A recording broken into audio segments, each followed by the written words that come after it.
Boa noite. Vamos abrir as portas do nosso sanatório. Um segundo vídeo da série A Casa do Exorcista. A história que inspirou William Peter Blatty a escrever o livro O Exorcista, e que mais tarde virou o filme, foi a história de Roland Doe, um nome fictício, já que o caso tomou conta de todas as notícias da época. Muitas partes desses registros foram tirados de um diário que um padre jesuíta escreveu enquanto participava do caso. Em St. Louis, a família Hunkler conheceu o inferno após a morte da tia Harriet, a tia preferida de Roland Doe. Roland, apesar de introvertido, era um bom filho.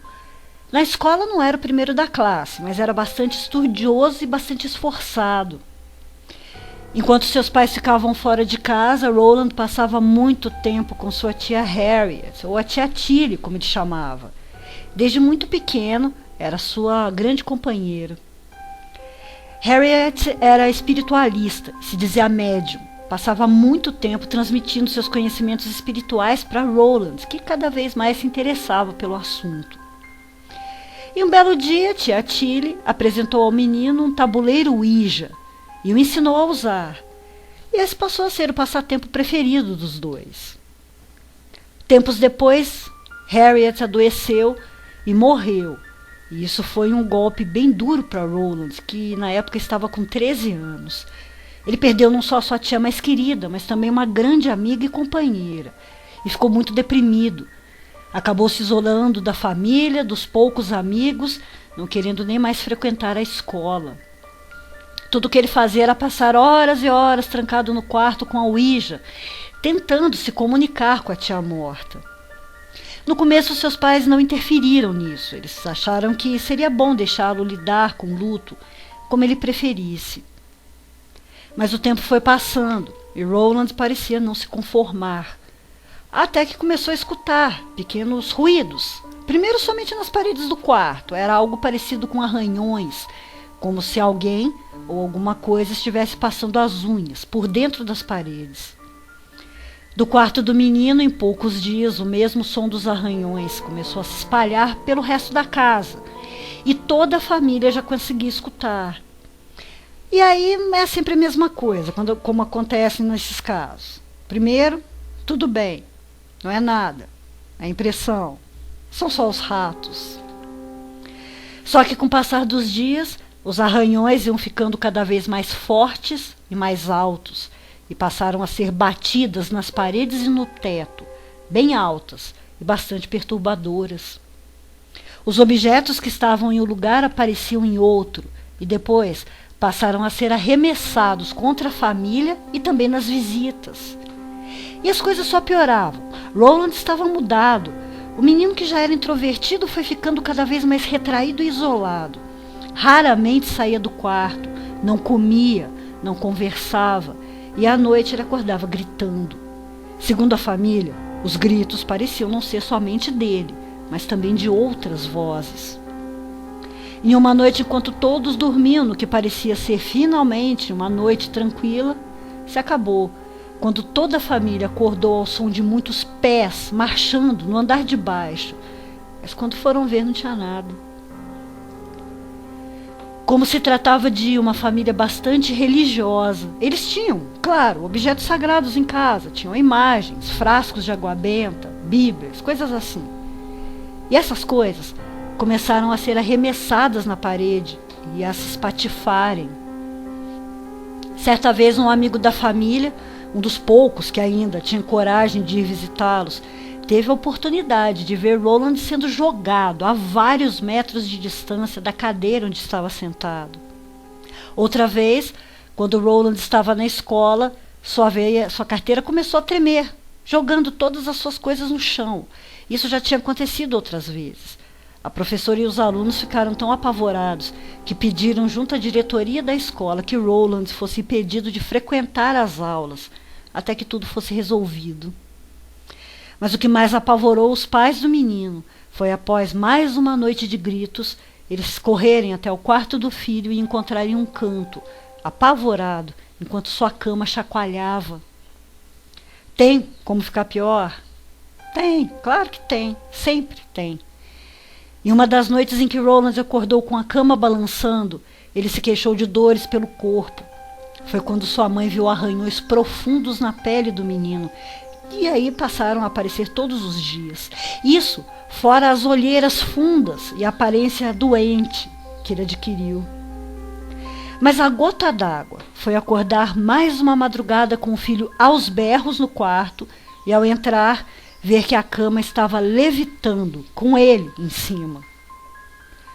Mas mesmo com a violência dos fenômenos, os pais ainda não acreditavam que poderia ser algo tão grave assim. Seria só pelo fato de Roland estar mexendo muito com a tábua Ouija. Então isso poderia ser apenas a manifestação da tia Harriet. Mas eles decidiram mesmo assim procurar um conselheiro espiritual. Como eram luteranos, recorreram ao reverendo Schultz, que por sorte naquele dia recebia a visita de um amigo rabino, que acabou participando da conversa. Enquanto ouvia, ele suspeitou que poderia não se tratar apenas de um caso de assombração ou fenômeno poltergeist e pediu para avaliar o garoto. Durante essa avaliação, Roland começou a falar fluentemente um idioma que com certeza nunca aprendeu na vida e nem tinha ouvido falar. Os dois reverendos luteranos também não compreendiam, mas o rabino, esse entendeu perfeitamente, porque o menino estava falando o hebraico. Enquanto isso, a família de Roland, ainda pensando que se tratava do espírito de Harriet, colocaram mais lenha na fogueira tentando contato com ela através da Ouija, inclusive no mesmo cômodo onde ela e Roland costumavam fazer suas sessões. Houve até uma ocasião, durante um dos ataques do menino, que a mãe dele perguntou: Harriet, se for você que estiver fazendo isso, nos dê um sinal. Imediatamente, todo o cômodo pareceu congelar e 3 batidas assustadoras soaram altas, vindas do chão. Por várias vezes eles ouviram essas 3 batidas e mais tarde encontraram no colchão do menino marcas de 3 garras que o rasgaram de fora a fora. Ainda assim, o reverendo Schultz parecia não estar acreditando que se tratava de algo sobrenatural e até passou uma noite ao lado da cama de Roland, velando o seu sono. E pôde ver, com seus próprios olhos, que o menino parecia estar em profundo sofrimento, mesmo enquanto dormia.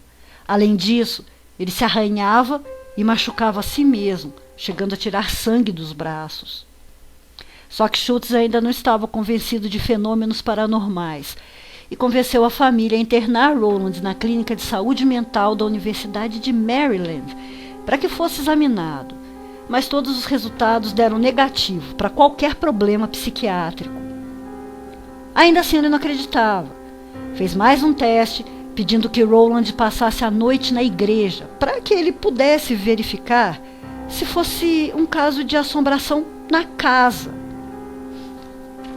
O que ele viu foi o menino esfolando a si mesmo, fora os arranhões que apareciam no corpo dele, diante de seus olhos. A cama tremia, e ele próprio, que estava sentado em uma poltrona ao lado da cama, foi jogado longe, além de ter ouvido arranhões, batidas e vozes assustadoras durante a noite toda. Aí já não dava mais como negar. Tratava-se, sim, de algo sobrenatural e bem forte. Então o reverendo Schultz pediu que a família entrasse imediatamente em contato com a Igreja Católica. Eles levaram o menino na igreja de St. James para conversar com o padre Albert Hughes.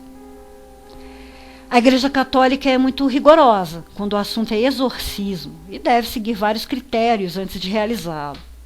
No primeiro momento, o próprio padre Hughes parecia não estar levando muito a sério.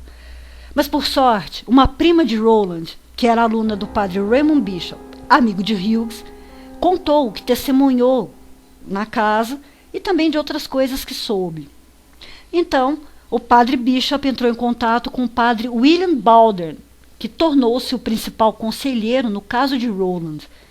E aí, o menino foi chamado para outra entrevista de avaliação. Amanhã eu volto com mais uma parte da história da casa do exorcista. Doutora Play fechando as portas do sanatório. Boa noite.